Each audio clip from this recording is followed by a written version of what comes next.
নমস্কার, আমি বিশ্বজিৎ পান্ডা educational and cultural স্টেশনে সকলকে স্বাগত জানাচ্ছি।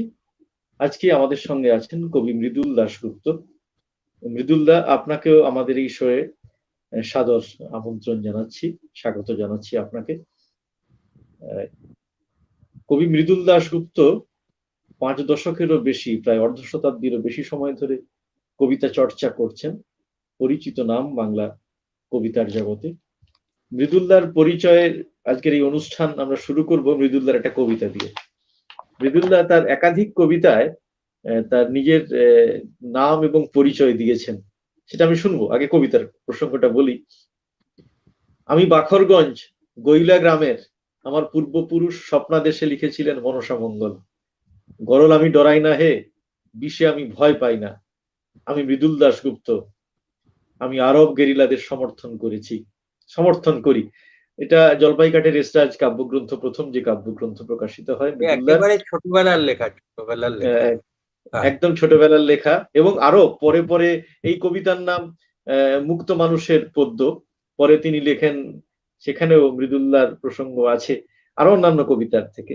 আমি মৃদুল্লাকে জানতে চাইবো, আপনারা কি ওই বরিশালের মানুষ ছিলেন? আমার জন্ম শ্রীরামপুর শহরে। আমি প্রথমেই দুটো কথা বলি। এই যে অসহনীয় পরিস্থিতি, সারা বিশ্ব জুড়ে যে অতিমারী করোনার তাণ্ডব, তার ভেতরে আপনারা সকলেই রয়েছেন, আমরা রয়েছি। আমি আপনাদের সকলের সুস্থতা কামনা করছি এবং আপনারা এই মহাসংকট আমরা সবাই মিলে পার হই, এই কামনা করছি। আপনারা ভালো থাকুন। আচ্ছা, আমি যে প্রশ্ন করা হলো, আমি বাখরগঞ্জ, বরিশাল আমাদের আদি বাড়ি। আমার বাবা চলে আসেন দেশভাগে। আমার জন্ম এই শ্রীরামপুর শহরেই জন্ম, কিন্তু আমাদের আদি বাড়ি বরিশাল জেলার বাখরগঞ্জে গৈলা ফুল্লশ্রী গ্রামে। সেই বাড়ি আমি বাবাকে দেখিয়ে এনেছিলাম 50 বছর বাদে। বাবাকে সেই গ্রামের বাড়ি দেখাতে নিয়ে গিয়েছিলাম। সেটা আমার মতো নাস্তিকের একটা পুণ্যের কাজ আর কি। হ্যাঁ, সেটা নিয়ে যেতে পেরেছিলাম বাবাকে। এই কবি বিজয়গুপ্ত, মনসা মঙ্গলকার কবি বিজয়গুপ্তর ওইখানে ওই গ্রামে তিনি জন্মগ্রহণ করেছিলেন। আমাদের সব রিলেশন এটা আর কি। ওখানে মনসা মন্দির আছে। আচ্ছা আচ্ছা আচ্ছা। এই যে কারণে আপনার কাব্যে বারবার আমরা দেখেছি মনসা মঙ্গলের অনুষঙ্গ বারবার ঘুরে ফিরে এসেছে। মৃদুলদা, আপনি কবিতা লিখতে শুরু করলেন কোন সময়? আপনার লেখা এটাই মনসা মঙ্গলের কথা হলো। এটা আমাদের বাড়িতে বিজয়গুপ্তের মনসা মঙ্গল আছে।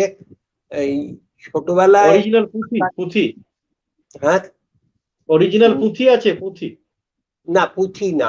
না, সেটা প্রিন্ট হয়েছিল কর্নওয়ালিস স্ট্রিটে। সেটাও এখন প্রায় 100 বছর আগের প্রিন্ট আর কি, তাই হবে প্রায়। সেই প্রিন্ট সংস্করণটা আছে। তো সেই মনসা মঙ্গলের পুঁথি বোধহয় বরিশালেই আছে, কেমন। আর সেই মনসা মঙ্গল আমাদের ছোটবেলায় আমার ঠাকুমা এবং বাবার এক ঠাকুমা ছিলেন, তারা এটা পাঠ করতেন। ওই যে সুর এবং ওই যে পয়ার ছন্দ আর কি, সেইটা আমার ভেতর বেশ, তারা দুলে দুলে সুর করে পড়তেন। ওইটা আমার ভেতর খুব কাজ করেছিল আর কি, ওই পয়ার আর কি। সেই স্মৃতি বোধহয় মানে এত প্রকট হয়ে আছে, বারবার আপনার কবিতায় সেই অনুষঙ্গ ফিরে ফিরে আসে। এই ছোটবেলা আমার শুরুটা হচ্ছে, আমি ছোটবেলা থেকে মুখে ছড়া বানাতাম। পারিবারিক লোকজন যারা, মাকে ঠাট্টা করেও অনেক ছড়া লিখেছি মামা বাড়ির লোকজনদের নামে নামে।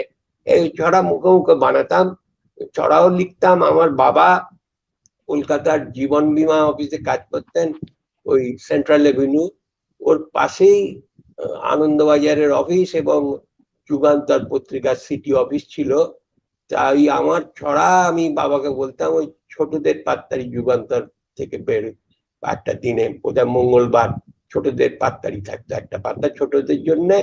আর একটা আনন্দ মেলা পাতাটা বেরোতো আনন্দবাজারের সোমবার, সম্ভবত আমার স্মৃতি যা বলছে আর কি, তার শেষ পাতাগুলো আর কি ছিল ওই ছোটদের পাতা, ছোটদের পাতারই আর আনন্দ মেলা। বাবা ওই আমার ছড়া নিয়ে যেতেন আর কি, যে ওইখানে ওদের বাক্সে ফেলে দিতেন, তা আমার ওইখানে ছড়া বেরোতে শুরু করে। তখন আপনি কোন ক্লাস? তখন আমি 5-6 পড়ি আর কি, 5-6 ছোট, 5-6 পড়ি, মানে এই 64, 65, 66 এইসব সাল আর কি। হ্যাঁ, তো এইটা পড়তে শুরু করি, ওই ছড়া ওখানে বেরোতে শুরু করে। ছোটদের পাত্তারই একটা প্রতিযোগিতা করেছিল, ওরা ছবি একটা দিত, কার্টুন ছবি, ছবি দেখে ছড়া লেখো। তো সেই ছড়ায় আমি আর অমরেন্দ্রনাথ চক্রবর্তী বোধহয়, অমরেন্দ্র চট্টোপাধ্যায় আর আর ওই আশানন্দন চট্টরাজ, আশানন্দন চট্টরাজ হচ্ছেন ওই শিউড়ি টিউড়ির দিকে থাকতেন। আশানন্দন চট্টরাজ, আমরা কেউ কোনোবার, আমি প্রথম হচ্ছি, ওরা দুজন দ্বিতীয় তৃতীয় হচ্ছে, বা কখনো ওদের ভেতর কেউ প্রথম হচ্ছে, আমি দ্বিতীয় বা তৃতীয় হচ্ছি। এইটা কয়েক সপ্তাহ ধরে চলেছিল আর কি, মানে ছড়া পাঠিয়ে দিলেই ওই কাজ ছড়া প্রথম, দ্বিতীয় এবং তৃতীয় ছাপা হতো।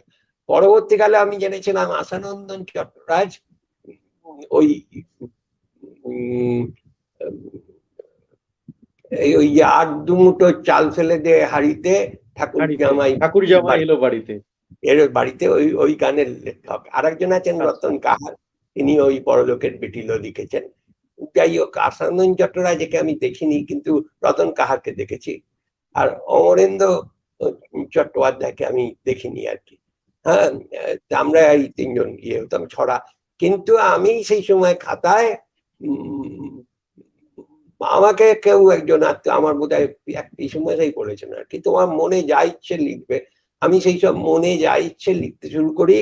তা আমার এক মাসি ছিলেন, ঝুন্টু মাসি। ঝুন্টু মাসি তখন MA পড়তেন। ঝুন্টু মাসি পড়ে বলেন, এ তো আধুনিক কবিতা, আধুনিক কবিতা লিখছিস তুই। তা ওই ঝুন্টু মাসি আমাকে তখনকার ওই লা পয়েজি, কবি ও কবিতা, জগদীশ ভট্টাচার্য সম্পাদনা করতেন, অরুণ ভট্টাচার্য ইয়ে করতেন, উত্তরসূরি বার করতেন, ওইসব পত্রিকা পড়তে দেন। 2-1 খন্ড কীর্তিবাসও পড়েছি।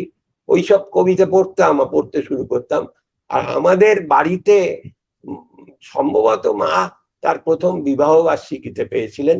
আমার বাবা কাকারা শ্রীরামপুরে একটি ক্লাব করেছিলেন পূর্ববঙ্গীয় ছেলেদের নিয়ে, তখন তরুণদের নিয়ে।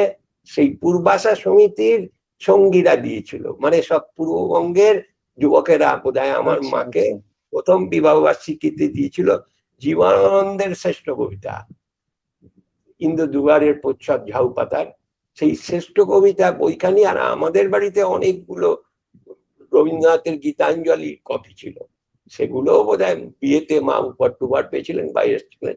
সেই গীতাঞ্জলির কপি আমি চিলেকোঠায় উঠে উচ্চস্বরে জীবনানন্দের কবিতা পড়তাম আর রবীন্দ্রনাথের গীতাঞ্জলি কবিতা পড়তাম আর কি। কেমন, তো সেইটা পড়তে পড়তে পড়তে পড়তে আরো ওই ঝুন্টু মাসি আমাকে ওইসব লা পয়েজি, উত্তরসূরি, কবি ও কবিতা পত্রিকা দিতেন, ওইসব পড়তাম।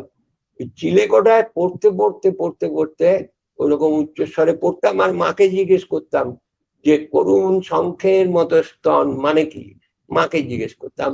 আমার মা দেশ বিভাগে ততদূর পড়াশোনা, বোধহয় তিনি ম্যাট্রিক পাস করতে পারেননি ওই ইয়েতে, কিন্তু আমার মা সব বানান জানতেন, এবং ওই মানে আমি জিজ্ঞেস করলে উনি বোঝাতেন আমাকে। তা যাই হোক, সেই সব যখন চিলেকোঠায় উচ্চস্বরে পড়ছি, একদিন কবি ও কবিতা পত্রিকায় শম্ভুনাথ চট্টোপাধ্যায়ের একগুচ্ছ কবিতা ছাপা হয়েছিল।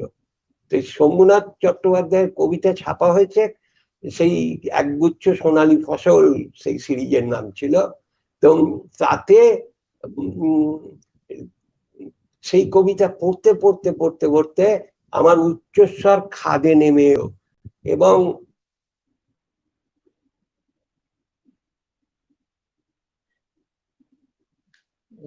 মৃদুলদার সঙ্গে মনে হয় যোগাযোগ বিচ্ছিন্ন হয়ে গেছে, আমরা চেষ্টা করছি আবার যোগাযোগ করার। আমরা মৃদুলদা, হ্যাঁ, সোমনাথ দার লেখা। হ্যাঁ বলুন। হ্যাঁ মৃদুলদা বলছি, ক্যামেরাটা কি আপনার হাতে হাতে আছে? ওটা একটু ফিক্সড করা যাবে?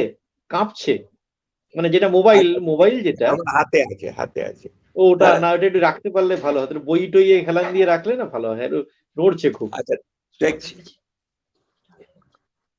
দেখা যাচ্ছে? হ্যাঁ একদম একদম ঠিক আছে, দেখা যাচ্ছে।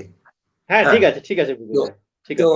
সেই সোমনাথ দার ওই কবিতা পড়তে পড়তে, ঋতু নয় আমি দেখি স্তব্ধ তিন প্রেমিকের মুখ, আমার পাটটা খাদে নেমে এলো এবং আমার মনে হলো একটা তীব্র গতির বাতাস চারিদিকে বইছে, একটি জগৎ আমার কাছে খুলে যাচ্ছে। আমি সে এক হর্ষ জেগে উঠলো। আমি বুঝতে পারলাম এই তখন তো আর মর্ম ব্যাপারটা বুঝতে পারিনি। আমি কবিতার গ্রহণ করতে পারছি, কবিতা গ্রহণ করতে পারছি, কবিতা নিতে পারছি। তো এইটা মনে হওয়ায় আমি ওই সব কবিতা পড়ছি পত্রিকায় এবং আমার ভেতর মানে আমি সক্ষম কবিতা পাঠক হলাম, এইটা এই বোধ হতে লাগলো আমার। হ্যাঁ, এই বোধ হতে লাগলো। এইটা 1968-69 সাল, তখন আমি নবম দশম শ্রেণীতে উঠেছি। এইটাই লিখতে লাগলাম, প্রাণ খুলে লিখতে লাগলাম। এইটা বোধ হলো যে আমি কবিতার অন্তত গ্রহণ করতে পারছি। এইটা অনেক পরে, অনেক বছর পরে কলেজ স্ট্রিটের রাস্তায় হাঁটতে হাঁটতে শামসুর রহমান আমাকে বলেছিলেন, মৃদুল একটা দিক ভেবে দেখো, আমরাই পৃথিবীর সবচেয়ে ক্ষীণকায় সংখ্যালঘু, আমরা যারা কবিতা চর্চা করি নয়, কবিতার মর্ম গ্রহণ করতে পারি। হ্যাঁ, কবিতার চর্চা অনেক মানুষ করেন আর কি, আমি মর্ম গ্রহণের কথা বলতে চাইছি। আমরা কবিতা আসক্ত হয়ে গেলাম। আমি আর একটা জিনিস বলবো, আমার মা যে কবিতা পড়তেন তা না, তিনি প্রচুর বই পড়তেন, বাবা অফিস থেকে সব বই এনে দিতেন। আমি বাংলার ক্লাসিক্যাল লেখাগুলো, ওই বাবা এনে দেয়া বই, বড়দের বই, আমি অনেক বই লুকিয়ে লুকিয়ে পড়েছি, তারাশঙ্কর, বনফুল, হ্যাঁ, সতীনাথ ভাদুরী, জাগরী। হ্যাঁ, তো এইটা ওই মা পড়তেন বলে আমি শোনা যাচ্ছে? হ্যাঁ, মা পড়তেন বলে, মা পড়তেন, এবার আমি কবিতা লিখতে শুরু করলাম, মাও আমার কবিতা পড়ে, আমার বন্ধুরা সব আসতে লাগলো, মাও তাদের কবিতা পড়ে। এইটা দেখতে দেখতে মা কবিতা আসক্ত হয়ে গেলেন। উনি আমাকে বলতেন, এই পার্থপ্রতিম কাঞ্জিলালের কোনো বই বেরিয়েছে, রণজিৎ দত্তের কি আর একটা বই বেরোলো, এইরকম ভাবে মা আমার কাছ থেকে কবিতার বই চাইতেন। তখন আমি কলেজের ফার্স্ট ইয়ার সেকেন্ড ইয়ারে পড়ি। মা কবিতা আসক্ত হয়ে গেছিলেন, আমি দেখেছি। আর একটা যে জায়গা বলছি, আমার মেয়ে যখন ছোট, সে বাগবাজার নিবেদিতা স্কুলে পড়তো, তৃতীয় চতুর্থ শ্রেণীতে যখন পড়ছে, সে কৌতূহলে সে বাবার বইগুলো পড়তে লাগলো। বাবার বই জলপাই কাঠের এসরাজ, একটা জল সরল বই, বাচ্চা বেলার অনেক কাঁচা কবিতায় ভরা। জলপাই কাঠের এসরাজটা পড়লো, মানে সেটা আমি মনে করি যে কবিতার প্রাথমিক স্কুলে পড়লো সে। তারপর আস্তে আস্তে আমার রান্নাঘর সিরিজের কবিতা পড়লো। আমার মেয়ে কবিতা ধরতে পারলো, ভালো কবিতা মন্দ কবিতা বিচার করতে পারে, ভালো ভালো কবিতার বই সে পড়ে। কিন্তু আমার বউ, তার সঙ্গে 30-এর অধিক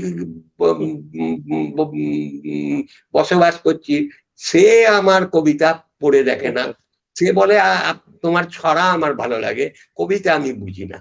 তো তো কিন্তু আমার মেয়ে কবিতা বোঝে, এই যে কবিতার আসক্তি এক একজনের জাগে এক একজনের জাগে না, সবাই কি আর কবিতার মর্ম গ্রহণ করতে পারে?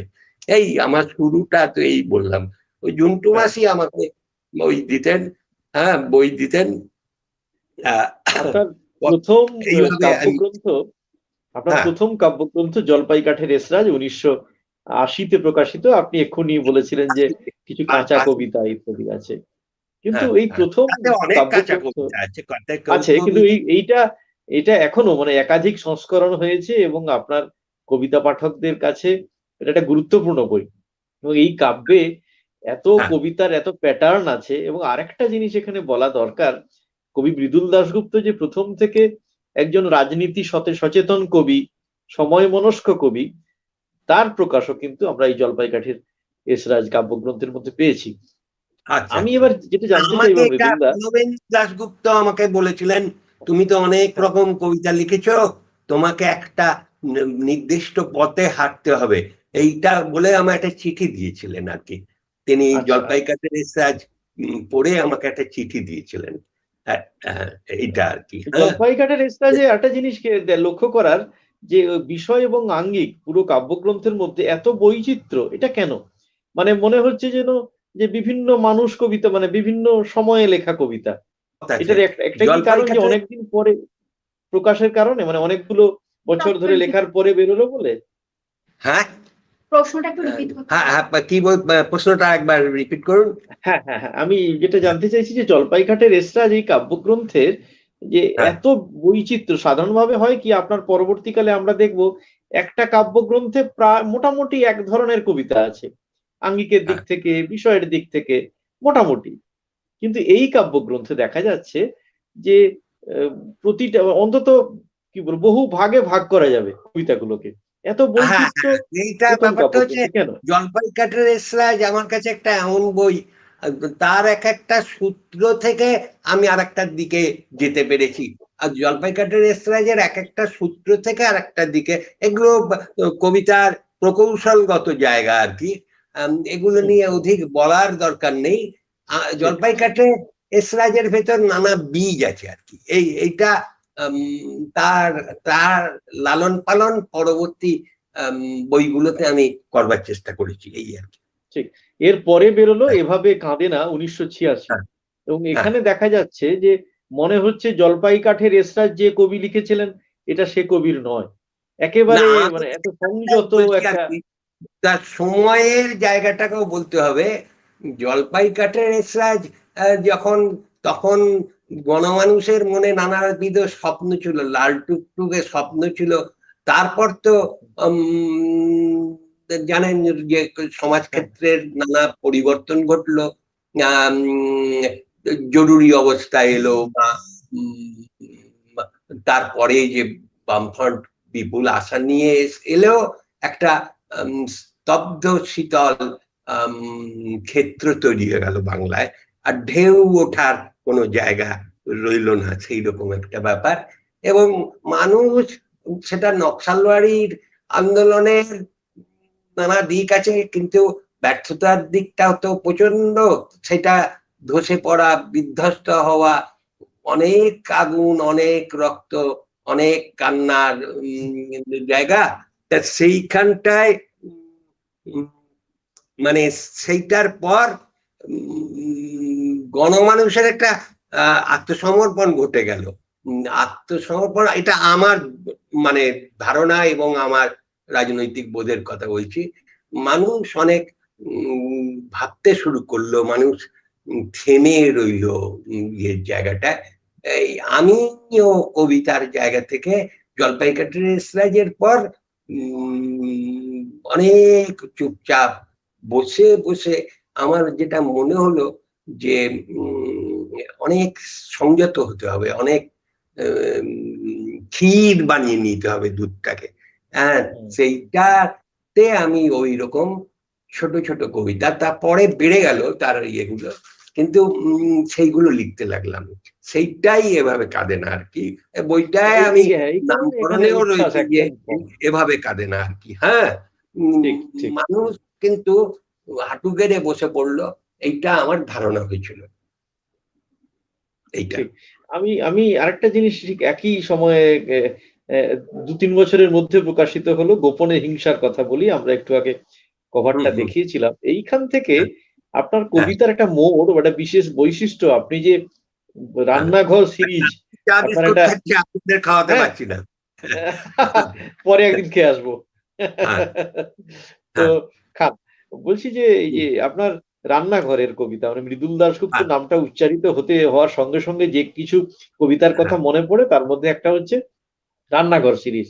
আপনার হুম বহু কবিতা এই বিষয়ে, এবং এটা প্রথম আমরা হুম দেখলাম 1988 সালে প্রকাশিত গোপনে হিংসার কথা বলি হুম কাব্যগ্রন্থে, পরবর্তীকালে আরো আরো কাব্যগ্রন্থে। হ্যাঁ হ্যাঁ। এই ভাবনাটা, আপনি তো রান্নাঘর বলতে কিচেন বোঝাচ্ছেন না, অন্তত আপনার না, কবিতার পাঠক কিচেন মধ্যে আমরা জানি। কিচেন বোঝাচ্ছি না, আমি আমি যেটা হ্যাঁ, বলতে চাইছি যে হ্যাঁ, উম, উম, এর এতে দুটো কথা বলে নিতে হবে। আমি হ্যাঁ, একটা স্কুলে পড়িয়েছিলাম, চাকরি যখন পেলাম মাস 6 পড়িয়েছিলাম। এরপর আমার কম বয়স থেকেই ঝোঁক ছিল স্কুলে পড়ার সময় থেকেই যে আমি সাংবাদিক হব, সাংবাদিক হব। তার কারণ হচ্ছে এই যে আমি রাজনীতি বিষয়ে বেশি ভাবতাম, আর ওই যে হ্যাঁ, মানে মানুষের কাজ করার যে যে ক্ষেত্রগুলো আর কি, হ্যাঁ, সেই সব জায়গা থেকে আমি ভাবতাম যে সাংবাদিক হলে আমি লিখতে পারবো, চুটি হাত খুলে লিখতে পারবো। এই এই এই জায়গাটা থেকে আমি চেষ্টা করলাম। তা যাই হোক, আমি যখন প্রথম সাংবাদিক হলাম পরিবর্তন নামে একটি সংবাদ সাপ্তাহিকে, হ্যাঁ, হ্যাঁ, সেটা যখন গেলাম, আমি বুদ্ধদেব বসুর একটা লেখা পড়েছিলাম। লেখায় তরুণ কবিদের সতর্ক করেছিলেন আর কি, বা যে সাংবাদিকতা কবিতার বড় সাংবাদিকতা হচ্ছে শত্রু। কবিতার একটি শত্রু, বড় সাংবাদিকতা শত্রু। শত্রু। আর একটা জিনিস হয়েছে বিবাহের পরেও আর কি, বিবাহ করে চলে গেল আর কি, কবি তো চলে যায় যে বাঙালি ছেলেরা লেখে টেকে, তারপর তো পারিবারিক জীবনে চলে যায়, চাকরি এবং এই এই জায়গাগুলো ছিল আর কি, মুক্তিটা তুলতে পারছি না। এই সাংবাদিকতার এতে তখনই একটা শারদীয় আনন্দবাজারে বিষ্ণুদে কবিতা লিখলেন। বিষ্ণুদে বিষ্ণুদে কবিতা লিখলেন। সংবাদমূলত কাব্য। হ্যাঁ, বিষ্ণুদের তখন আর কি, সংবাদমূলত। বিষ্ণুদের শেষ দিকের কবিতা, সেগুলো মোহিনী চ্যাটার্জি লিখেছিলেন। এর যে কবিতাগুলো বিষ্ণুদের একটু অন্যরকম কবিতা হয়েছিল, মানে সেই বিষ্ণুদের কবিতায় পড়লাম সংবাদ মূলত কাব্য। মূলত কাব্য। সেইটা আমাকে বুস্ট করলো খুব, মানে সেইটা আমাকে ধাক্কা দিয়ে দাঁড় করে দিল যে ওই এভাবে কাজনার ভেতরে আছে যে বাঙালি স্বভাবে নেই ঘোড়া নিয়ে ফসল পাহারা।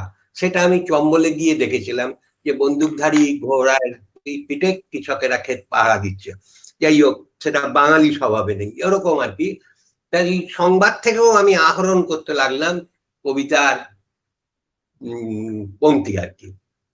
তা এইটা হলো। আর একটা বিবাহ, আমি খুব চিন্তায় পড়লাম। তো তখন আমি কি করলাম, একটা টেবিল ল্যাম্প কিনলাম। আমি গভীর রাত্রে লিখি, আমি সেই টেবিল বা বউ ঘুমোচ্ছে, আমি টেবিল ল্যাম্প জেলে লিখতাম। সেখানটায় আস্তে আস্তে আমার এইটা মনে হতে লাগলো। তা আমি একটা সংবাদের কাজেই হাবড়ায় গিয়েছিলাম, সেখানে ইলেকট্রিক ফ্যান দিয়ে, পুকুরে ডুবিয়ে ইলেকট্রিক ফ্যান চালিয়ে একটি ছেলে বিদ্যুৎ তৈরি করেছিল, ঝুপড়ি বাড়িগুলোতে আলো জ্বালিয়ে দিয়েছিল। সেই অভিনব হ্যাঁ, ব্যাপারটা দেখবার জন্য, তাকে নিয়ে লিখবার জন্য আমি হাবড়া গেলাম। ওইটা দেখতে দেখতে অনেক রাত্রি হলো। লাস্ট ট্রেনে আমি শিয়ালদায় যখন ফিরলাম, সকাল না হলে আমি হাওড়ায় যাবার ট্রাম পাবো না, আমি শ্রীরামপুরের ট্রেন পাবো না। ফার্স্ট ট্রেনও আমায় রাতে 3:30 অব্দি জেগে থাকতে হবে।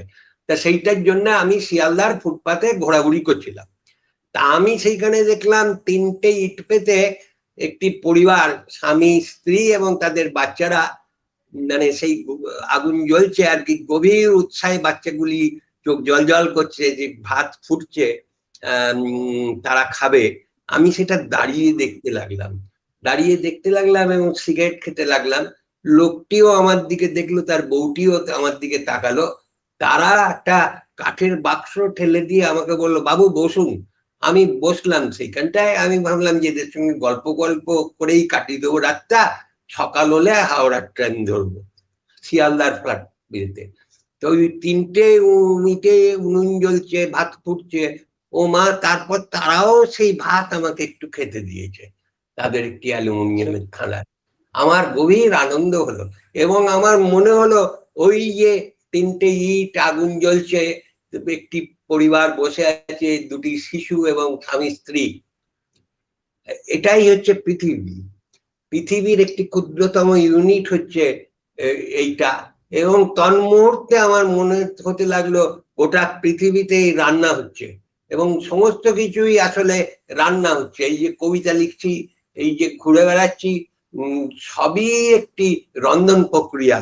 এই যে আপনার সঙ্গে কথা বলছি, আপনি এত বৈদ্যুতিন যন্ত্রে আমার কথা টথা বলছেন, এগুলো আসলে রান্না। 5 ফোড়ন, তেল ঢালছেন, এই সবটাই কিন্তু আসলে পৃথিবীর সমস্ত কিছুই আসলে রান্না হচ্ছে। তো এইটা যখন ভাবতে লাগলাম, আমি ওই ভোরবেলা ফিরলাম বাড়িতে, ফিরেই তখন গোটা বাড়ি ঘুমোচ্ছে। বাড়িতে বারান্দায় ঢুকে আমি তখন বারান্দায় খবর কাগজ দিয়েছে, সেই খবর কাগজের ধারে ধারে প্রথম রান্নাঘরের প্রথম লেখাটি লিখলাম আর কি। এইটা আমার রান্নাঘর শুরু হলো। 18 বছর ধরে আমি রান্নাঘর আর আরো রান্নাঘর লিখে গেছি আর কি। 18 বছর 2টো বইয়ে রান্নাঘর আছে। গোপনে হিংসার কথা বলিতে কিছু আছে রান্নাঘর, আর সূর্যাস্তে নির্মিত গৃহ, ওটা গোটা বইটাই রান্নাঘরের কবিতা। ওই সূর্যাস্তে নির্মিত গৃহে মিস্ত্রিরা যখন আমার বাড়িতে তৈরি করছে, তাদের সঙ্গে আমিও হাত মেলাচ্ছি, এইখানে চুন সিমেন্ট সুরকি এসব মেশানো হচ্ছে, এগুলো সব রান্নাঘর। হ্যাঁ, এইটার বোধ হলো আমার। হ্যাঁ, এইটার বোধ হলো। আপনি সূর্যাস্ত নির্মিত গৃহের কথা বললেন, এবং এই নাম থেকেও আমরা বুঝতে পারছি, এবং কবিতা পড়লে এটা গৃহের প্রসঙ্গ আছে। হ্যাঁ, আমি তখন বাড়ি তৈরি করছি আর কি। আচ্ছা, শ্রীরামপুরে আমার বাড়িটার নামও সূর্যাস্ত নির্মিত গৃহ। ও আচ্ছা আচ্ছা। সূর্যাস্তের নির্মিত গৃহ, এই বাড়িটায় আমি ঢুকি, বউ মেয়ে তাদের আসতে বলি, আমি চলে এসেছিলাম আর কি। তা আমি চাবি খুলি আর কি, সেটা ওই সূর্যাস্ত বেলায় আর কি। আর বয়সের জায়গা থেকেও তখন বিকেল বেলায় ঢুকতে শুরু করেছি সূর্যাস্ত। 1988, সম্ভবত 1988 নাগাদ। না, 88-তে বইটা বেরিয়েছে, তখন আমি বাড়িতে আসি।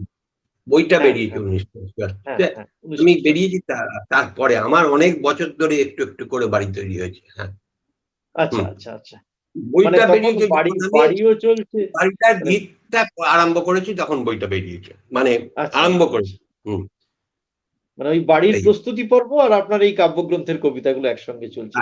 মৃদুলদা, আপনি তো পেশায় সাংবাদিক ছিলেন, আপনি একটু আগে দুজন কবির কথা বলছিলেন, বুদ্ধদেব বসুর সাংবাদিকতা কবিতার বড় শত্রু এবং বিষ্ণুদের সংবাদমূলত কাব্য। আপনি ব্যক্তিগতভাবে এই দুটো পরস্পর বিরোধীর যে মত তার কোনটার পক্ষে? না, আমার কথা হচ্ছে যে সাংবাদিকতায় আমার লাভ হয়েছে।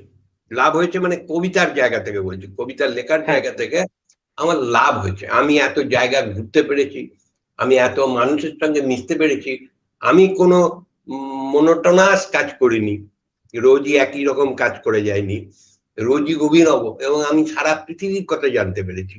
সেই পৃথিবীর কথা জানতে পেরেছি মানে আমরা যারা সংবাদপত্রে কাজ করেছি, আমরা 10% খবর দিতে পারি। হ্যাঁ, পেরুতে একটা বিমান দুর্ঘটনা হচ্ছে, সেই খবরটা কিন্তু আমাদের পাঠকের কাছে খুব আকর্ষণীয় নয়। হ্যাঁ, 10 জন মারা গেছে পেরুতে। আমি আর একটা ঘটনা বলছি যে আমার এটা কাজ করতে করতে মনে হয়েছে, মানে সেটা কোনো এটা আমি রাজনৈতিক জায়গা থেকে বলছি না, মজা থেকে বলছি আর কি। আমি যখন সাংবাদিকতা করেছি আর কি, চীনে আমরা মাঝে মাঝেই খনি দুর্ঘটনার খবর পেতাম। চীনে প্রায় প্রত্যেক সপ্তাহে একটা দুটো খনি দুর্ঘটনার ঘটনা ঘটতো। চীনে খনি দুর্ঘটনার প্রায় সপ্তাহে একটা দুটো ঘটে কেন? 7 জন মারা যায়, 8 জন মারা যায়। যখন 40 জন মারা যায়, ছোট্ট করে খবরটা দেওয়া হতো চীনে অমুক দুর্ঘটনা। তা আমার মনে হলো আর কি যে চীন তাহলে কি হাল্লা রাজার দেশ হয়ে গেল মাও সেতুং এর পরে। হ্যাঁ, চীন হাল্লারাজার দেশ হয়ে গেল, তারা অ্যাবান্ডান খনিতে, যে খনিতে কাজ করানো উচিত নয় সেই খনিতেও লোক পাঠিয়ে সম্পদ আহরণ করে বলে চীনে এত খনি দুর্ঘটনা ঘটে। চীনে কিন্তু সপ্তাহে 2টো করে, অন্তত আমি যে কালকে কাজ করেছি আর কি, সেটা আমি তো রিটায়ার করেছি 2015 সালে, আমি বলছি যে তার আগের 10 বছর 15 বছর ধরে আমরা রোজই টেলিপ্রিন্টারে খবর আসছে, দেখছি যে চীনে 5 জন মারা গেছে অমুক প্রদেশে খনি দুর্ঘটনায়। তাহলে কি সমস্ত ভাবে তারা যেসব নিষিদ্ধ খনি সেখান থেকেও সম্পদ আরোহণের চেষ্টা করে, এটা আমার মনে হয়েছে আর কি।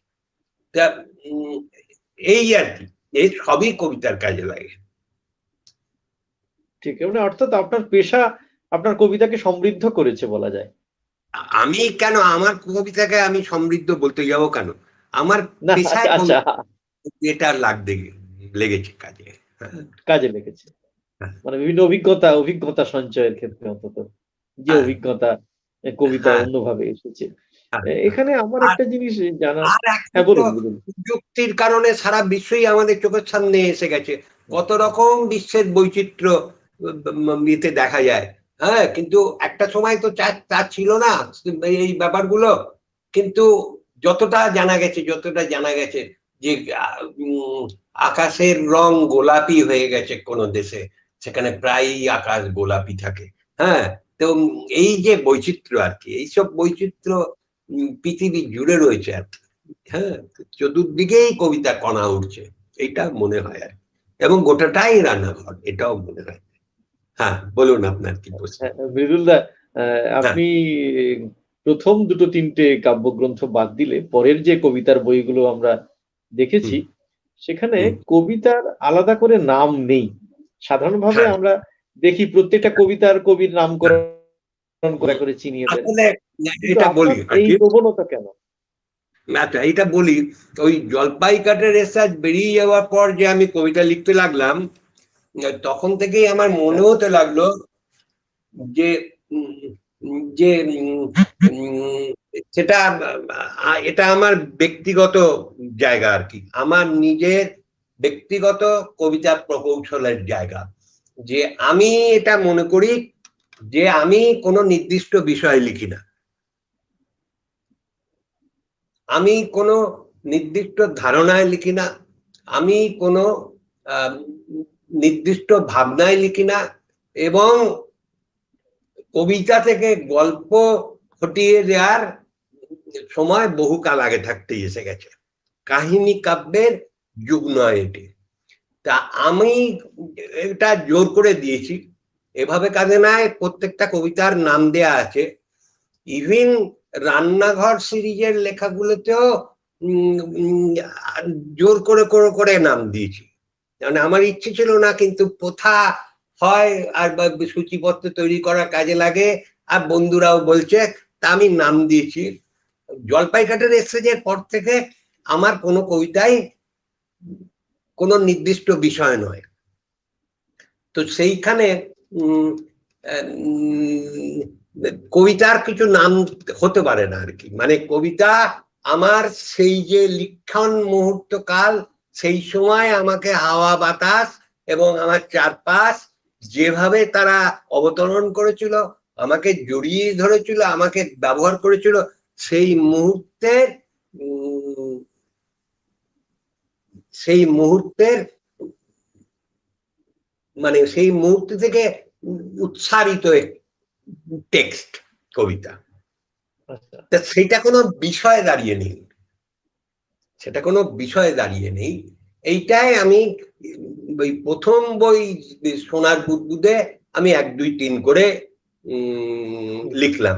আমার সোনার বুদবুদের পরে আর যে বইটা বেরোবে তাতে 100টা কবিতা থাকবে, তাতে কোনো নির্দিষ্ট নাম নেই, 1, 2 করে 100। আমি মানে কি বলবো, আমি মারা যাব কিছু বছর পরে, তো মারা যাব, তো তখন আমি লিখে যাব আর কি, যে আমার ক্লোজ যে 2-3 জন প্রকাশক আছে বা আমার মেয়ে আছে, তাদের যে জলপাই কাঠের এসরাজের পর কোনো বইয়ের যদি রিপ্রিন্ট হয় তার কোনো নাম দেবে না, 1 2 3 4 করে লিখবে। তার কারণ আমার কবিতা কোনো বিষয়ে দাঁড়িয়ে নেই, বিষয় থেকে আমি ছিটকে বেরিয়ে এসেছি। এইটা আমার প্রকৌশলগত ব্যক্তিগত কথা। হ্যাঁ, এটা আমি কারোর উপর আরোপ করছি না, আমি কাউকে পরামর্শও দিচ্ছি না এই বিষয়ে। এটা আমার ব্যক্তিগত প্রকৌশলগত জায়গা। আমার জলপাই কাঠের এসরাজ পরবর্তী কবিতাগুলোতে কোনো নির্দিষ্ট বিষয় নেই। এই আপনি এটা ধরেছেন, আপনি এটা নিয়ে প্রশ্ন করলেন পাঠক হিসেবে, এই জন্য আপনাকে আমার ধন্যবাদ। এখানে এখনই আপনি বলছিলেন যে সোনার বুদবুদের কথা বলছিলেন, আমি যারা শুনছেন তাদের বলি সোনার বুদবুদ এই গ্রন্থটি আমরা স্ক্রিনে দেখিয়েছি 2010-এ প্রকাশিত। এর আগের স্লাইডে একটু আসতে হবে। 2010-এ প্রকাশিত। তারপরে 10 বছরে কবিতা সমগ্র বাদ দিলে বা একটা কবিতা পুস্তিকা যেটা এবছর বইমেলায় বেরিয়েছে সোনালী সুতোর গিঁট বাদ দিলে, এই আমার যে বইটা বেরোবে কিছুদিনের ভেতরই, নভেম্বরে বেরোবে আর কি, আগুনের অবাক ফোয়ারা বইটার নাম, তাতে 100 কবিতা থাকবে। এই কবিতা পুস্তিকাতে তারই 12টা কবিতা রয়েছে, তারই এক্সটেনশন বলা যায়। যেটা বলছিলাম যে সোনার বুদবুদ 2010-এ প্রকাশিত হয়েছে, এটা 2020 শেষ হতে চললো। আপনি বললেন যে আপনার যেটা আগুনের অবাক ফোয়ারা যেটা প্রকাশিত হতে চলেছে, তাই তো? অর্থাৎ গত 10 বছরে আমরা জানি যে মৃদুলদা নিয়মিত নিরন্তর কবিতা চর্চার মধ্যে থাকেন, কবিতা লেখেন, কিন্তু 10 বছর পরে কবিতার বই প্রকাশিত হচ্ছে। এখানে আমার আরেকটা প্রশ্ন, আমরা যদি, আমি শুরুতেই বলেছিলাম যে 50 বছরের বেশি সময় ধরে আপনি কবিতা চর্চা করছেন, কবিতা লিখছেন, অথচ ওই নির্বাচিত কবিতা সমগ্র এই কালেকশন গুলো বাদ দিলে আপনার কাব্যগ্রন্থের সংখ্যা খুবই কম, 7টা কি 8টা, এবং গ্যাপ গুলো দেখা যাবে কখনো কখনো 10 বছরের বিরতিতে একটা কাব্যগ্রন্থ প্রকাশিত হচ্ছে। কেন? এটা হচ্ছে যে আমি খুব অলস ধরনের লোক, আর 2 হচ্ছে আমি বসে থাকি কখন কবিতা নেমে আসবে সেইটার জন্যে কাল যায়, সময় চলে যায়। সেইটা তা আমি আশ্বস্ত থাকি বছরে আমি 8টা 9টা কবিতা লিখতে পারলে, সেই জন্য আমার সময় লাগে। সেই জন্যে আমি তুষ্ট থাকি, 8টা লেখা হলো মানে আমার স্ট্যান্ডার্ড ঠিক আছে, এইটা আমি ধরে নিই আর কি। হ্যাঁ, আমি আবার এটা তো কবিদের নানা রকম ধরন আছে, যে কেউ বলেন যে এই কাগজ কলম নিয়ে বসে থাকা, এ তো বীরমজুমদারের লাইন আছে, কাগজ কলম নিয়ে বসে থাকা। যাই হোক, আমার সেই রকম নয়, মানে আমার এমন হয়েছে যে আমি রাস্তায় ঘুরতে ঘুরতে ঘুরতে ঘুরতে আমার ভিতর কবিতা চলে এসছে, আমি রাস্তায় পড়ে থাকা একটা সিগারেটের প্যাকেট কুড়িয়ে নিয়ে রাস্তায় বসে বসে সে লাইনগুলো লিখেছি। এইটা আর কি। তো এইটাই 7-8টা কবিতা বছরে লিখলেই আমার ঠিক আছে। এইটা আগে যখন আপনার কবিতার কিন্তু আমি জলপাই কাঠের এসরাজ লিখেছি, এখন সেইখানটায় তো আমার বোধ এবং ধারণা আলাদা ছিল। তখন তো আমি বিষয়ের কথা ভাবতাম, তখন তো আমি কাহিনীর কথা ভাবতাম। আমি হুড়ুর করে জলপাই কাঠের এসরাজ লিখেছি। জলপাই কাঠের এসরাজে যে কবিতা আছে, অনেক কবিতা আমার হারিয়েও গেছে আর কি, মানে আর একটা বই হয়ে যায় কবির এরকম, সেইটাও রয়ে গেছে আর কি, কিন্তু সেই কবিতাগুলো আমার হারিয়ে গেছে। হ্যাঁ, মাঝে মাঝে 2-1টা কবিতা মনে পড়ে আর কি। হ্যাঁ, আপনার আমি দেখছিলাম যে 1988 একমাত্র যেখানে 2টো কাব্যগ্রন্থ প্রকাশিত হয়েছে, গোপনে হিংসার কথা বলি, সূর্যাস্তে নির্মিত গৃহ। তারপরে বাকিগুলো দীর্ঘ বিরতির পরে প্রকাশিত হয়েছে। দুটো কি একই বছরে আমার কোনো 2টো বই বেরোয়নি, 86-88 বেরিয়েছে। হ্যাঁ, কি বই? আচ্ছা, গোপনে হিংসার কথা বলি আর সূর্যাস্তে নির্মিত গৃহ। গোপনে হিংসার কথা বলি বেরিয়েছে, গোপনে হিংসার কথা বলি বেরিয়েছে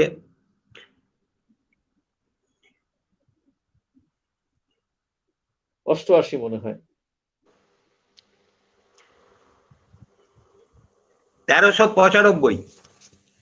হ্যাঁ, 1395, হ্যাঁ 88, 1395 মানে ওই 88 সাল। বাদ দিলে কত হবে? 7 বাদ দিলে 1988। 88 হ্যাঁ হচ্ছে। যাই হোক, হ্যাঁ, ওই গোপনে দুটো বই কাছাকাছি সময়, সূর্যাস্তে নির্মিত গৃহ এবং সূর্যাস্তের গোপনে নির্মিত হিংসা। গৃহ বেরিয়েছে। না না, সূর্যাস্ত নির্মিত গৃহ বেরিয়েছে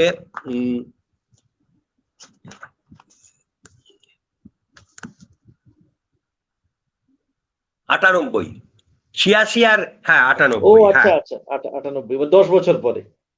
10 10 বছর, বছর। প্রায় 12 বছর, 10 বছর পরে। হ্যাঁ হ্যাঁ, 98, আমি এটা ভুল বলছিলাম। কাছাকাছি সময়ে 98, কিছুই। হ্যাঁ, কাছাকাছি 98। সময়ে কিছু বেরোয়নি। নির্বাচিত না, কবিতা তো আলাদা, 99-তে প্রকাশিত হয়েছে। তাহলে প্রায় আপনার সবকটা কাব্যগ্রন্থের মধ্যে 7-8 বছর, 10 বছর এরকম গ্যাপ, দু একটা বাদ দিলে। হ্যাঁ, এবং তা এখানে আমি যেটা জানতে চাইবো, আপনি এক্ষুনি যে বইটার কথা বলছেন যেটা প্রকাশিতব্য, খুব তাড়াতাড়ি হয়তো প্রকাশ হয়ে যাবে, সেখানে আপনি সেটাই তো, গত বলছিলেন যে 10 বছরের কবিতা আছে আর কি। হ্যাঁ, গত 10 বছরের কবিতা আছে এবং আহ, তাতে 100টি কবিতা আছে। আপনি বললেন 100টি কবিতা থাকছে। এর আগে কোনো কাব্যগ্রন্থে তো এরকম আপনি কবিতা হিসেব করে সংকলিত করেননি। এখানে এরকম কেন ঠিক 100টি কবিতা? হলো কি, আমি ওই তো 2010-এ বেরোলো সোনার বুদবুদ, আর সোনার হ্যাঁ বুদবুদ বেরোবার 2010-এ বেরোলো। তা তাই তো, দু হাজার হ্যাঁ দশে হ্যাঁ, সোনার বুদবুদ 2010-এ। বেরোলো। হ্যাঁ দু হ্যাঁ, হাজার দশে বেরোবার পর যে কবিতাগুলো আমি লিখতে শুরু করলাম, সেইটা এই যে প্যাকেটটা আছে, এই যে প্যাকেটটা, আচ্ছা এই আচ্ছা, হ্যাঁ হ্যাঁ, এই প্যাকেটটার ভেতর আমি যখন কবিতা লিখি, ওই পকেটে থাকে, ভাঁজ করা থাকে, একে পড়াই তাকে পড়াই, আর তারপর অনেক পুরো ইয়ে হয়ে গেলে আমি এই প্যাকেটটার ভেতর ঢুকিয়ে রাখতাম। এই প্যাকেটটার ভেতর ঢুকিয়ে রাখি। জলপাই কাঠের এসরাজও তাই, জলপাই কাঠের এসরাজের কবিতাগুলো লিখে লিখে পকেটে থাকতো, একে পড়াতাম তাকে পড়াতাম, করতে করতে একটা জুতোর বাক্সের ভেতর রেখে দিতাম। এইটাই আচ্ছা এই প্যাকেটটায় রাখি, এইটার রাখি। এই 2010-এ লিখতে শুরু করলাম, 7-8টা কবিতা হলো, তারপরের বছর 7-8টা এরকম লিখছি। 2012 সাল নাগাদ আমি একটা কবিতা লিখলাম। সেই কবিতাটা লিখে আমার মনে হলো যে এইটা আমি বিভাব কবিতা করব। কেমন সেই কবিতাটা, সেই কবিতাটা আমি বিভাব কবিতা করলাম। এই বিভাব কবিতায় একটা শপথ মতো ছিল আমার, শপথ মতো ছিল, যাতে আমি বলেছি যে আমাদের 100 ছেলে, কেমন সেটা মানে আমাদের 100টা ছেলে তখন মুদ্রণে দিও, যেই ওরা চেঁচাবে জননী। তো সেইটায় বিভাব কবিতায় 100 ছেলের কথা বললাম, তাহলে 100টা কবিতা লিখতে হবে, এটা আমি ধারণা করলাম। তা আমি ওই প্যাকেটটায় রেখে দিই 100টা কবিতা আমাকে লিখতে হবে, আমি কি ততদিন বেঁচে থাকবো এরকম ভেবেছি। তো করে যাই। তারপর তো এই করোনার যখন নিষেধ বিধি জারি হলো, বাড়ি থেকে বেরোনোর নিষেধ ইত্যাদি ইত্যাদি, এইটার আমি ওইটা আমি অবসর পেলাম যে আমি আর বাইরে টাইরে ঘুরছি না, টুরছি না, একটু বাড়িতেই তো বসে আছি, দেখি কটা কবিতা হয়েছে। আমার ধারণা ছিল 80-82টা হয়েছে। তা আমি এই প্যাকেটটা উল্টে দিলাম, উল্টে আমি দেখলাম শতাধিক লেখা হয়ে গেছে। তখন আমি তার থেকে বেছে পাণ্ডুলিপিটা তৈরি করলাম। এই পাণ্ডুলিপি যখন তৈরি করছি তখন আমফান ঝড় হলো। এই আমফান ঝড়ে আমাদের এদিকেও অনেক কিছু ক্ষতিগ্রস্ত হলো। আমার একটা জানলা এখনো সেটা দড়ি দিয়ে বাঁধা আছে, ওই যে দড়ি দিয়ে বাঁধা দেখা যাচ্ছে। আচ্ছা হ্যাঁ, আচ্ছা, ও সেইটা প্রবল বেগে সেটাকে ধরে রাখতে হলো, আমার হাত ফুলে গেল সেটার জন্য। যাই হোক, ওই ঝড়ে এবং এই করোনার নিষেধাজ্ঞায় এই চিলেকোঠায় বসেই আমি সেই পাণ্ডুলিপিটা তৈরি করলাম। সেইটার প্রুফ টুপ আমার দেখা হয়ে গেছে, ফাইনাল প্রুফ দেখলাম। এই বইটা আগুনের অবাক ফোয়ারা, এটা ওই অক্টোবরের শেষে বা নভেম্বরে বেরিয়ে যাবে। এই আচ্ছা এই আচ্ছা। বই। আপনি এখনই পলিথিনের একটা ব্যাগ দেখিয়ে বলছিলেন যে এখানে আপনি কবিতা রাখেন। আপনার হ্যাঁ, ডায়েরি বা কবিতার খাতা নেই? না, ওইটাই এভাবে কাজে না লেখা হয়েছিল। সেটা আমি লিখেছিলাম, সেটা একটা কালো ডায়েরিতে লিখেছিলাম। হ্যাঁ, কালো একটা ডায়েরিতে লিখেছিলাম। বাকি সব কুচো কুচো কাগজ আমার পকেটে থাকে, অনেক দিন থাকে, তারপর আমি ওই প্যাকেটে রেখে দিই, এইভাবে আর কি। আমি এবার আরেকটা, আমি পরের প্রশ্নে যাওয়ার আগে আমি একটা কবিতা পড়ছি, আপনারই কবিতা, ইস্ট বেঙ্গল 100। গঙ্গার জলে মিশে পদ্মার জল, দুনিয়ার সেরা দল ইস্ট বেঙ্গল, কিসের বুন্দেস লিগ, কোপা আমেরিকা, এখানে গড়ের মাঠে মশালের শিখা, 100 বছরে সুখে দুটি চোখ মুদে, আমরা তো ভেসে যাই লালে ও হলুদে। চেলসি, লিভারপুল, বোকা জুনিয়র, তারা ভালো ভালো দল এই দুনিয়ার, কত শত খেলোয়াড় সেই সব দলে, হায় তারা খেলে নাই ইস্ট বেঙ্গলে। কবেকার দেশবাগ, চোখ চোখ ছল ছল, কোটি কোটি বাঙালের ইস্ট বেঙ্গল। আপনি ইস্ট বেঙ্গলের সমর্থক?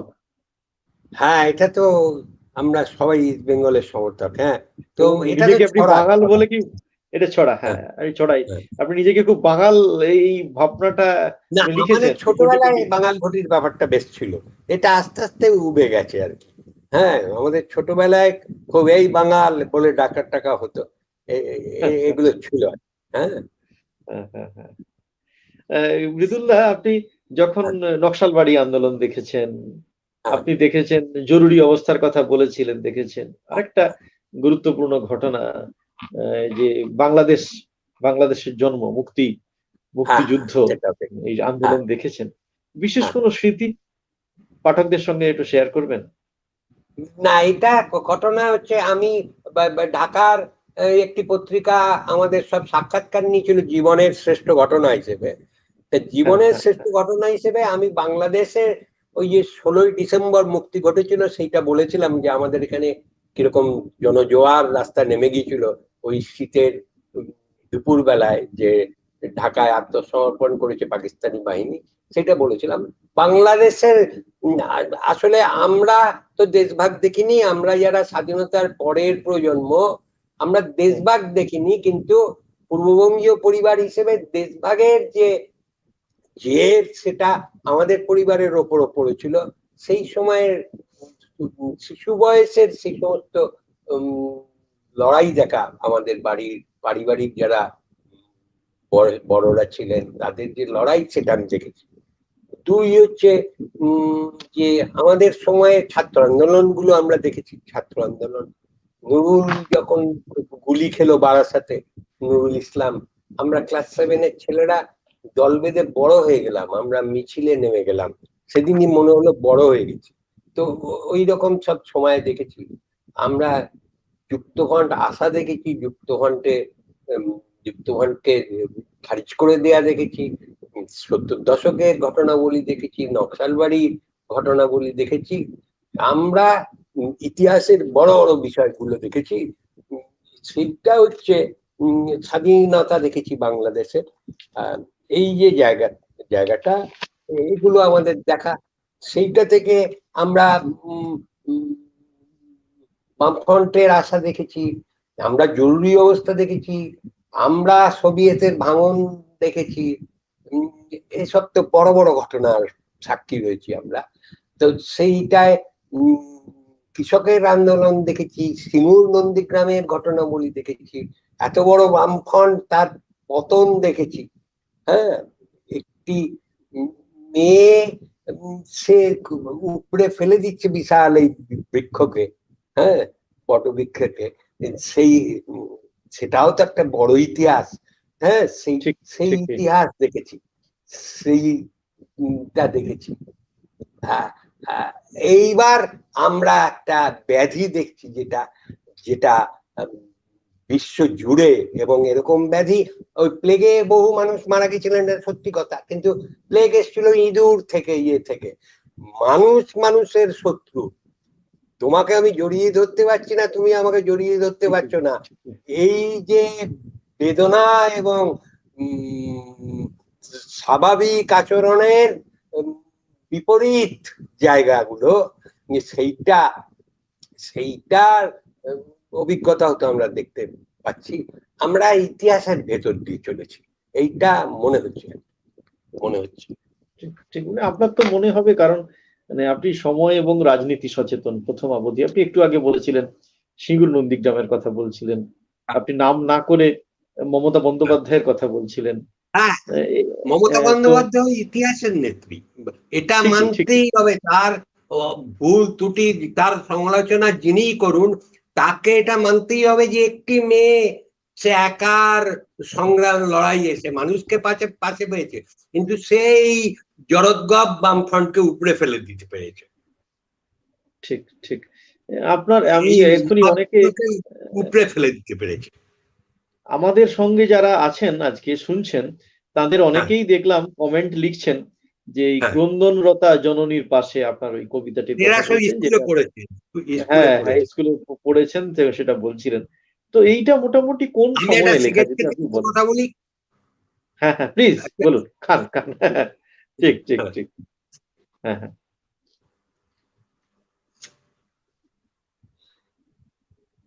না, কিন্তু এসব কথা শুনে কি লাভ? মানে মানুষজন বিরক্তই হচ্ছে হয়তো, না না তাই না, না?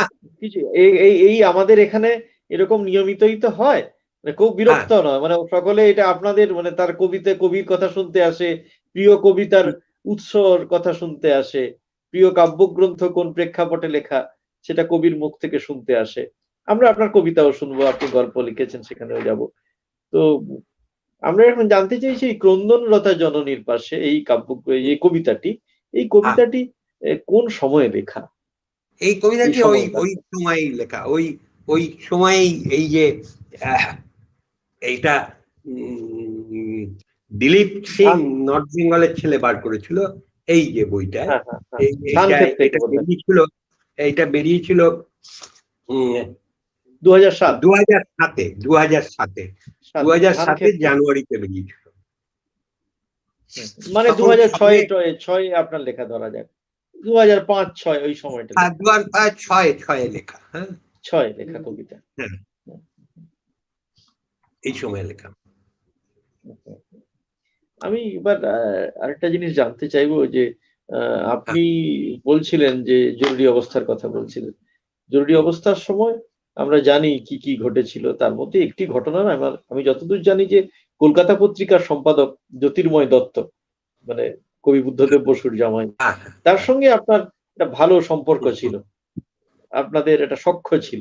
জ্যোতির্ময় দত্তের সঙ্গে আমার আলাপ পরিচয় ছিল, আর আমার সঙ্গে হ্যাঁ সম্পর্ক ভালো, বন্ধুত্বপূর্ণ ছিল সেই সময় শম্ভু রক্ষিতের আর কি। শম্ভু রক্ষিত ওই কলকাতা পত্রিকার শম্ভু চলে গেলেন কিছুদিন আগে। সঙ্গে জড়িত ছিলেন আর কি।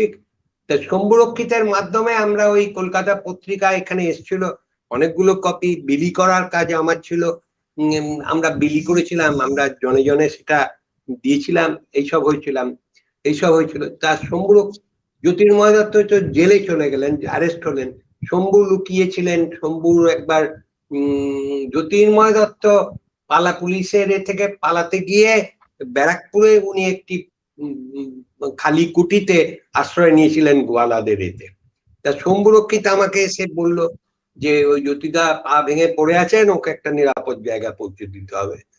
তা আমি তখন কলেজে পড়ি, তখনও কলেজে পড়ি আর কি। না, কলেজে পড়ি না, কলেজে যাই আর কি, আমাদের রেজাল্ট বেরোয়নি তখনও, ওই কলেজে যাই। তো আমি গেলাম শম্ভুরক্ষিতের সঙ্গে। তা সেইখানে জ্যোতিদাকে বার করলাম, রিক্সায় যখন তুলবো জ্যোতিদা বক্তৃতা দিতে লাগলেন, লোকের ভিড় জমে গেল, তখন মনে হলো যে আবার অ্যারেস্ট হয়ে যাবেন উনি। তো এইটা এতে আবার ওই গোয়ালাদের কাছে রেখে এলাম। এইটা এরকম ঘটনা ঘটেছিল আর কি।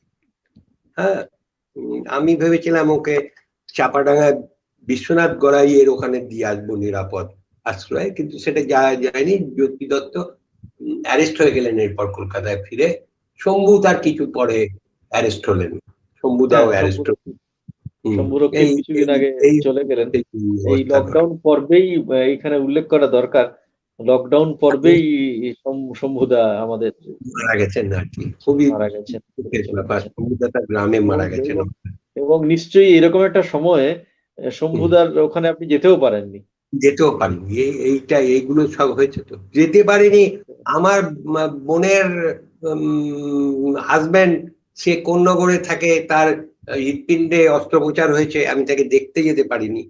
এইরকম তো অবস্থাটা, যানবাহন ছিল না। এখন কিছুটা শিথিল হয়েছে এটা, কিন্তু আমি বলছি যে একদম গোড়ার দিকে তো খুবই অচল অবস্থা হয়েছিল।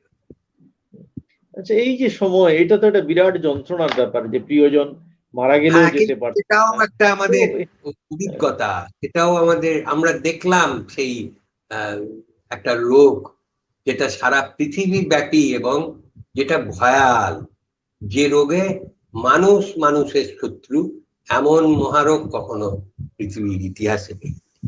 এই বড় বড় সংকট, মানুষ মারা গেছে, তখন চিকিৎসা বিজ্ঞান এত উন্নত ছিল না।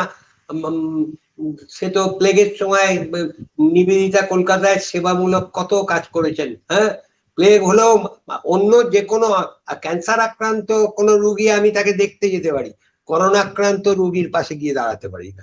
এই যে অসহনীয় অবস্থা, এটা তো আগে কখনো ঘটেনি। এই এই অসহনীয় অবস্থা আপনার কোনো কবিতায় এসেছে? কোনো কবিতায় তো এই সময় পর্বে লেখা কবিতা যদি দু একটা শোনান। আমি এই পর্বে কোনো এই কবিতা সংকট লিখিনি, আমার বইটা বেরোচ্ছে আর কি। আর আচ্ছা, আমার লেখায় এই বিষয়টি আসেনি। সেটা কেন আসেনি আমি জানি না, আমি তো ইচ্ছে করে কিছু করি না। কিন্তু ঠিক। আমি যা লিখেছি সাম্প্রতিক কালে লিখিনি। কিন্তু আমার যে বইটা বেরোবে সেটা 19 সালে লেখা হয়ে গেছিল। আমার এখন পাণ্ডুলিপি তৈরি করার সময় আমার যেটা মনে হচ্ছে, আমার ভেতর যেন আসন্ন পৃথিবীর কিছু ব্যথা জেগে গিয়েছিল। আমার কবিতায় সেগুলো যেন ছায়া পড়েছে আর কি। সেটা কি করে পড়েছে আমি জানি না, কিন্তু কয়েকটা কবিতায় একটা মহা সংকটের ছায়া পড়েছে। সেটা কেন, কিভাবে এসছে আমি জানি না। আমরা এরকম দু একটা কবিতা আজকে শুনবো, নিশ্চয়ই শুনবো। তার আগে আমার আরেকটা বিষয় জানার, হ্যাঁ, যে আপনার হ্যাঁ, একটি গল্প সংকলনও প্রকাশিত হয়েছে, পার্টি বলেছিল, ও 7টি এবং গল্প। আরো আরো আরো 7টি আমরা স্ক্রিনে আচ্ছা, চেষ্টা করছি দেখানোর। হ্যাঁ। এই আপনার গল্প লেখার হঠাৎ করে ইচ্ছে হলো, নাকি কোনো সম্পাদকের তাগিদে জোরে তাড়ায় লিখতে হলো? আপনি তো নিয়মিত না, গল্প চর্চা সেটা করেন, সেটা আপনি না, প্রথম গল্প লিখছেন। না, সেটা ঘটনা না। সেটা হচ্ছে কি, আমার কিন্তু প্রথম বেরিয়েছিল একটা গল্পের পুস্তিকা। আমার 3টে গল্প দিয়ে জলপাইকাঠি এক্সপ্রেসের আগেও আমি আর পিপি বলে আমি আচ্ছা, 3টে গল্প লিখেছিলাম। আচ্ছা, সেইটা সেইটা বইটা আমি হাইড করেছি, লুকিয়ে ফেলেছি। যাই হোক, সেইটা বেরিয়েছিল। আর এইটাই হলো কি, এই অমর দে আছেন, সিউড়িতে থাকেন। হ্যাঁ, হ্যাঁ, তা গল্প অমর গল্প সরণি, গল্প গল্প সরণি গল্প পত্রিকা। সরণি বলে একটা পত্রিকা যখন করবেন, উনি আমাকে চিঠি লিখলেন যে কবিদের দিয়ে আমি গল্প লেখাবো, তুমি একটা গল্প লেখো না। তখন আমি ওই প্রথম গল্পটা লিখলাম। সেটা ওর অনুরোধেই, তাও 2 মাস 3 মাস ধরে ভাবার পর লিখলাম আর কি। ওইটা ও পার্টি লিখলাম। বলেছিল। না, না, ওটা হচ্ছে ও তেজস্ক্রিয় গণধোলাইয়ের কাব্যগ্রন্থ। কারণ, আচ্ছা, গণধোলাইয়ের লিখলাম। আচ্ছা, আচ্ছা। এরপর আফিফ ফুয়াদ গল্প দিতে বললো, আমি গল্প দিলাম। দিবারাত্রির কাব্য। দিবারাত্রির কাব্যে একটি তেজস্ক্রিয় কাব্যগ্রন্থ বেরোলো। এটা তো এরপর একদম মানে হ্যাঁ, মানে হ্যাঁ, এই তো একটি তেজস্ক্রিয় কাব্যগ্রন্থ, এ তো একজন মানে কি বলবো, এর কেন্দ্রে একটা, এই গল্পের কেন্দ্রে আছে একটা কাব্যগ্রন্থ, এই জন্য একদম পরিষ্কার বোঝা যায় একজন কবির লেখা। কবি না হলে লিখতে পারতেন না এরকম একটি গল্প। যাই হোক, সেই গল্প। আর এই শ্যামলকান্তি দাস আর শঙ্কর চক্রবর্তী, হ্যাঁ, ওই যে হ্যাঁ, পাঠক আছে, পাঠকের ওখান থেকে গল্পপত্র বেরোয়। কবি সম্মেলন তো বেরোয়, আর গল্পপত্র। কবি সম্মেলন মাসিক, কিন্তু গল্পপত্র ওই পুজোর সময় একটা বেরোয়, আর নববর্ষের সময় ওরা বার করে, বা বইমেলার সময় করে। তা উনি আমাকে একটা লিখতে বললেন, আমি কবি সম্মেলনে নিয়মিত লিখি। আমাকে শঙ্করদা বললেন, তুমি কোনো লেখককে নিয়ে লেখো, তোমার প্রিয় লেখক। আমি ওকে ভেবে টেবে বললাম যে আমি কোনো লেখককে নিয়ে লিখবো না, আমি যদি আপনাকে একটা গল্প দিই, আপনার যদি ভালো লাগে তাহলে ছেপে দেবেন। বললেন, হ্যাঁ হ্যাঁ, তুমি গল্প লেখো। তখন আমি ওই পার্টি বলেছিল গল্পটা লিখলাম। পার্টি আচ্ছা, এই বলেছিল। সত্তরের রাজনীতি নিয়ে। হ্যাঁ, 70-এর এটা, ওই গল্পটা আমার মাথায় এসেছিল। আমাদের উত্তরপাড়ার ওদিকে ইটের ইট তৈরির সব জায়গা আছে, সেখানে রাজনীতি করতেন নকশালপন্থী নেতা সৈফুদ্দিন, তাকে চিনতাম আমি। তো সৈফুদ্দিন, তিনি আমার বাড়িতেও এসেছিলেন, সৈফুদ্দিন। তো সৈফুদ্দিনকে আমি সৈফুদ্দিন বলেই জানতাম। তার খোঁজা খোঁজা রকম দাড়ি, তিনি চেক কাটা চাইনিজ শার্ট পরেন, পায়জামা পরেন। সৈফুদ্দিন আসে, তাকে দেখে আমি মুসলমান বলেই ভাবি, মানে তার ধরন ধারণ এবং তার পোশাক দেখে আর কি, যে তিনি এরকম চোচলো দাড়ি রেখেছেন, চেক চেক জামা পরেন, চাইনিজ শার্ট, এতে নামটার সাথেও একটা হ্যাঁ ইসলামিক তার ব্যাপার আছে, সৈফুদ্দিন দা বলেই তাকে জানতাম। তিনি যখন মারা গেলেন, আমি খবর কাগজে পড়লাম আর কি, সৈফুদ্দিন মারা গেছেন। উত্তরপাড়ার তিনি ভট্টাচার্য বাড়ির ছেলে। হ্যাঁ, তার নাম নাম সম্ভবত নির্মাল্য ভট্টাচার্য আসল নাম। তারা ওই ছদ্মনামে থাকতেন আর কি। তাই নকশাল রাজনীতির সময় অনেকেরই ওই রকম ছদ্মনাম আছে। এই যে খোকন মজুমদার, তিনি কিন্তু খোকন মজুমদার আসল নাম নয় তার, তিনি আব্দুল হামিদ আসামি। হ্যাঁ, তো এইরকম সব ব্যাপার আছে, ফেক নেম বা পরিচিত এই নামে। তা আমি ওই গল্পটা লিখলাম, পার্টি বলেছিল আর কি। এই এই এই আর কি। আপনার মানে এখন আর কোনো গল্প লেখার পরিকল্পনা আছে? আপনি এতক্ষণ যা বললেন মোটামুটি সম্পাদকের রোববার পত্রিকায়, রোববার ওই যে প্রতিদিন থেকে করে, ওখানে 3টে গল্প লিখেছি। পার্টি বলেছিল, পরেও আমি কয়েকটা গল্প লিখেছি। এবারেও আমি গল্পপত্রে একটা গল্প লিখেছি, শারদীয় গল্পপত্র যে বেরোবে, তাতে আমি লিখেছি উজানপুরের মাঠ পেরিয়ে, গল্পটার নাম, সেটা আমি লিখেছি। এই আর কি। আচ্ছা আচ্ছা আচ্ছা, মানে গল্প এখন মানে লেখার ইচ্ছে হচ্ছে আর কি? লেখার ইচ্ছে বলে নয়, মানে কবিতায় যে মন দিই আমি, গল্পে হয়তো ততটা দিই না, কখনো লিখে ফেলি এই আর কি। তবে আমি অন্যরকম লেখার চেষ্টা করেছি এই আর কি।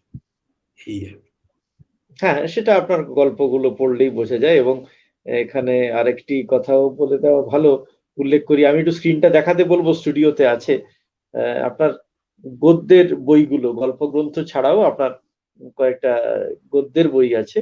সেইটা হচ্ছে কবিতা সহায়, এটা একদম কবিতা বিষয়ক গদ্য সংকলন, এটা 2002-এ প্রকাশিত হয়। 7-5, এটা 2009, এবং ফুল ফল মফস্বলে 2020। এইটাতে যেটা আমি ওই রোববার পত্রিকায় ধারাবাহিক লিখতাম আর কি। আমি যেসব মফস্বল শহরগুলোতে গেছি সেই সব শহরগুলোর কথা আর কি লিখেছি।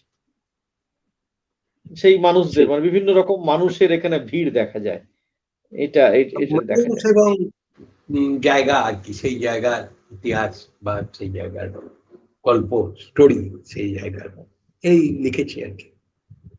এবং আপনার ছোটদের লেখা দিয়ে শুরু হয়েছিল, তখন আপনি ছড়া লিখতেন, আপনি বলেছিলেন যে তখন আপনি 6-7-এ পড়েন, 5-6-এ পড়েন। আপনার অনেকগুলো ছড়ার বইও আছে শিশু কিশোরদের জন্য, সেই বইগুলোর আমি উল্লেখ করছি। আমাদের স্টুডিও একটা টেকনিক্যাল সমস্যা হচ্ছে, যে কারণে আমরা বইয়ের কভার গুলো দেখাতে পাচ্ছি না। আমি যোগাযোগ করছি, ওরা চেষ্টা করছে। ছোটদের বইগুলো একটু বলি যারা শুনছেন তাদের জন্য। ঝিকিমিকি ঝিরিঝিরি প্রকাশিত হয় 1997, আমপাতা জামপাতা 1999, ছড়া 50 বলে একটি 50টি ছড়ার সংকলন 2001, তাছাড়াও খেলার ছড়া 2017-তে প্রকাশিত হয়েছে। এবং মৃদুলদার কাব্যগ্রন্থের মতো ছোটদের বই, ছড়ার বইও যে প্রচুর বেরিয়েছে তা কিন্তু নয়। তিনি একটু আগেই বলেছিলেন যে বছরে 8টা-9টা কবিতা লিখতে পারলে তিনি খুশি। সাধারণত এরকম আমরা দেখি না, ঠিক উল্টোটা দেখি। তাই হয়তো তার কবিতাগুলো, প্রত্যেকটা কবিতাই এত। এখানে আরেকটা জিনিস আমি জানতে চাইবো মৃদুলদা, আপনার প্রচুর, মৃদুলদা বোধহয় সংযোগ বিচ্ছিন্ন হয়েছেন, আমরা চেষ্টা করছি মৃদুলদার সঙ্গে আবার যোগাযোগ করার। আমরা স্টুডিওতে একটা টেকনিক্যাল সমস্যার জন্য কভারগুলো দেখানো যায়নি। আমি পরপর মৃদুলদা আস্তে আস্তে আমি একটু মৃদুলদার কাব্যগ্রন্থগুলোর নাম বলে যাই ধারাবাহিকভাবে। প্রথম প্রকাশিত হয় জলপাই কাঠের এসরাজ 1980। পরবর্তীকালে তার একাধিক, মৃদুলদা এসেছেন। মৃদুলদা শুনতে পাচ্ছেন তো? হ্যাঁ হ্যাঁ হ্যাঁ।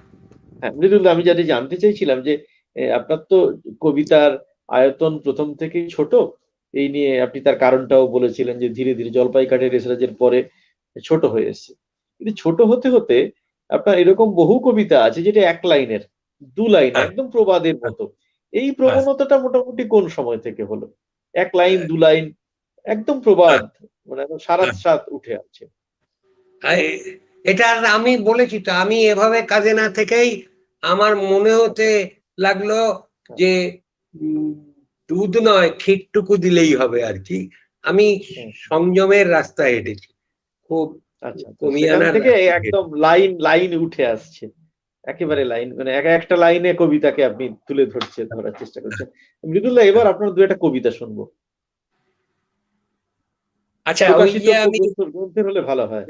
ওই ওই যে আমি আম, কেন 100টা কবিতা লিখলাম, সেই হ্যাঁ হ্যাঁ কবিতাটা হ্যাঁ আগে হ্যাঁ হ্যাঁ করি, হ্যাঁ যেটা হ্যাঁ আমার প্লিজ। প্রকাশিতব্য বইয়ে প্রথম কবিতা আর কি, মানে হ্যাঁ হ্যাঁ বিভাগ হ্যাঁ, বিভাব কবিতা আর কি, বিভাব বিভাব, হ্যাঁ সেইটা বিভাব কবি। পড়ি আর কি।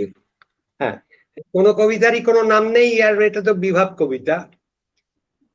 গুপ্ত পুঁথি জ্ঞানে আমি দিয়ে যাব পাণ্ডুলিপি খানি, বিরাট কাঠের ওই পেটিকায় রেখে দিও গৃহে এক কোণে, সযত্নে কিছুটা কাল, ক্রমে তুমি ভুলে যাবে জানি, কি আছে ভিতরে শুধু ভাবনাই ঢেউ দেবে মনে, সহজ সরল বাক্সে মনে হবে দাপাদাপি চৈত্রের বিকেলে, কলরব হট্টগোল ঘোর রাতে ক্ষুধাতুর ক্রন্দনের ধ্বনি, আবার প্রভাতে হাসি খিলখিল আমাদের 100 ছেলে, তখন মুদ্রণে দিও ওরা যেই চেঁচাবে জননী। আচ্ছা, এইটাই আমি ওই 100 কবিতার শপথ করেছি বলে এই বইটায় 100 কবিতা আছে। এই হলো ব্যাপারটা। হ্যাঁ, আরো আরো আরো দু একটা যদি কবিতা পড়েন। এই যে বইটা বেরোবে সেইটা থেকেই হ্যাঁ পড়বো। হ্যাঁ হ্যাঁ হ্যাঁ, আপনার যেটা ইচ্ছে করছে, হ্যাঁ ওই বইটা থেকে পড়ুন। হ্যাঁ,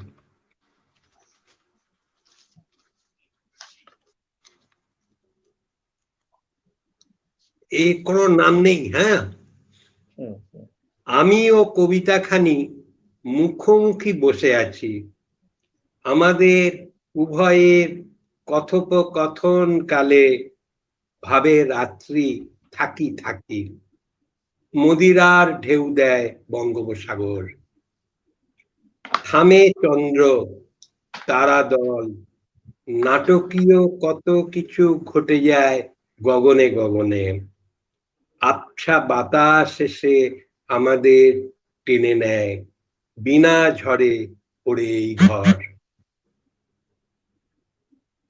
সেগুন মঞ্জরি ঝড়ে গোপন কাঠের ভীরু মোহময় আবরণ থেকে,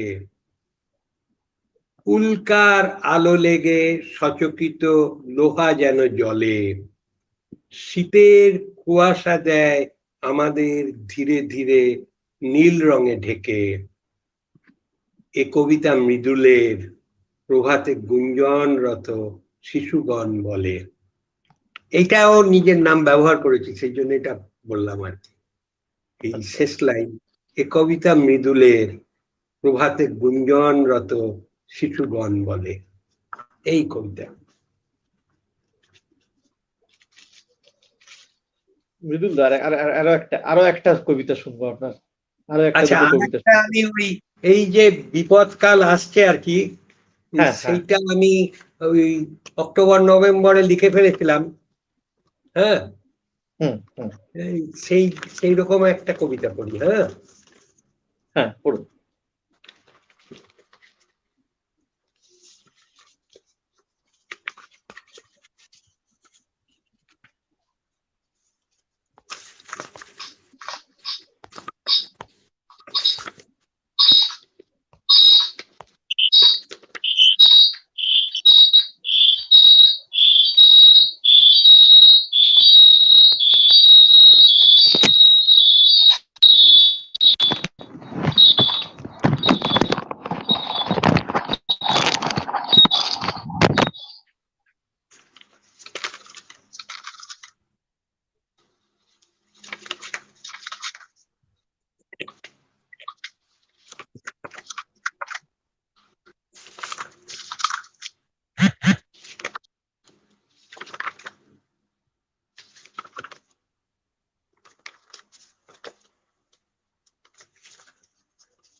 হ্যাঁ, পড়ছি। হ্যাঁ, পড়ুন। এটা কিন্তু আমার ওই এটা নভেম্বরে লেখা, গত 19 আচ্ছা। নভেম্বরে।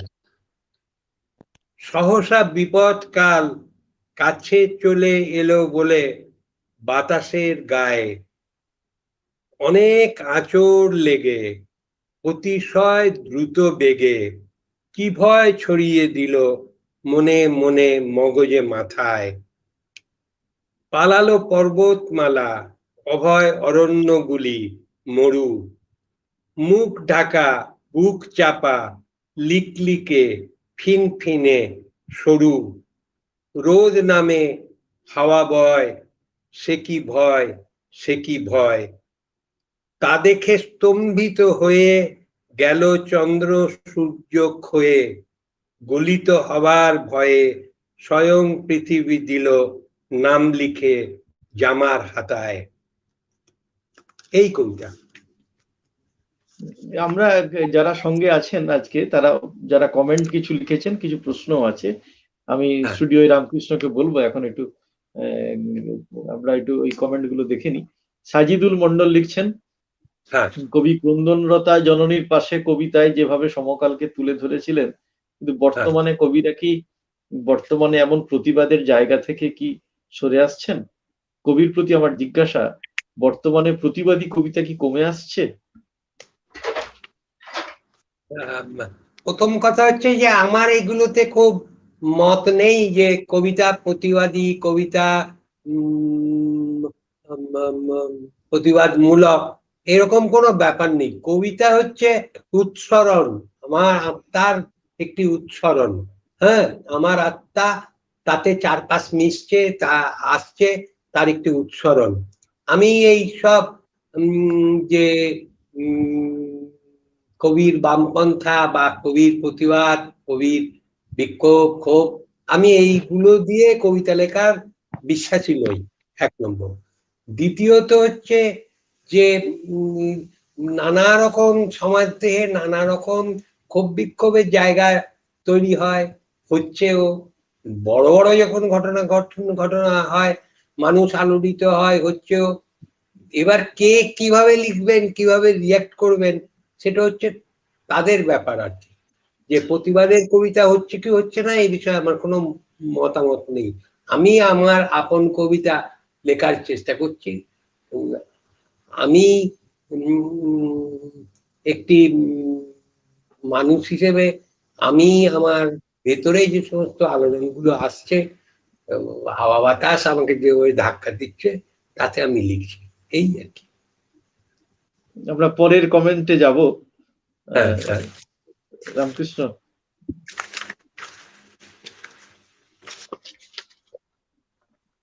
আরো যদি কোনো প্রশ্ন থাকে, ছিল আমি দেখেছি, তোলার চেষ্টা করছি।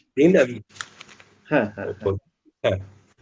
রামকৃষ্ণ যদি প্রশ্নগুলোকে একটু তুলে দেওয়া যায়, আমাদের স্টুডিওতে রামকৃষ্ণ আছে, স্টুডিওতে ও চেষ্টা করছে প্রশ্নগুলো তুলে দেওয়া। আমি একটু দেখি, আমি যদি এই প্রশ্নগুলোকে দেখতে পারি।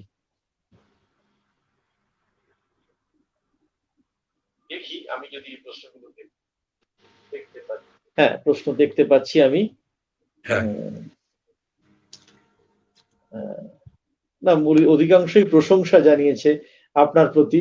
অনেকেই আজকে আমাদের সঙ্গে আছেন, নন্দিনী রায়, অঞ্জন দাশগুপ্ত, সাজিদুল মন্ডল, তিনি তো অনেক, সিদ্ধার্থ সেন, বাংলা কবিতার জলপাইঘাটের এসরাজ আপনার সম্পর্কে লিখেছেন, সিদ্ধার্থ সেন লিখেছেন, কৃষ্ণা রয় তিনিও প্রশংসা করেছেন, তাদের সকলেই মুগ্ধতা জানিয়েছেন এবং আপনাকে প্রণাম জানিয়েছেন। ঋতুপর্ণা মন্ডল, অঞ্জনা দাশগুপ্ত, ইত্যাদি অনেকেই সেই অর্থে সুনির্দিষ্ট কোনো প্রশ্ন নেই। ধন্যবাদ, সবাই ভালো থাকুন। এই সংকট কাল আপনারা সবাই পেরিয়ে যান, সুস্থ থাকুন, সবাই ভালো থাকুন। মৃদুল্লাহ, আপনিও সুস্থ থাকুন, ভালো থাকুন। আপনার পরবর্তী কাব্যগ্রন্থ ক্রন্দন আগুনের অবাক ফোয়ারা খুব তাড়াতাড়ি আমাদের কাছে পৌঁছে যাক, এটাই আমরা কামনা করি। এবং কবিতায় থাকুন, ভালো থাকুন। পরবর্তীকালে আরো সুন্দর সুন্দর চমৎকার সব কবিতা আপনার কাছ থেকে আমরা উপহার হিসেবে পাবো, পাঠকের কাছে পৌঁছে যাবে। আমরা আচ্ছা, আবারও নমস্কার। আবারও আপনাকে কৃতজ্ঞতা জানাচ্ছি এবং আজকের মতো অনুষ্ঠান শেষ করছি। শুভরাত্রি। ভালো থাকুন আপনারা সবাই।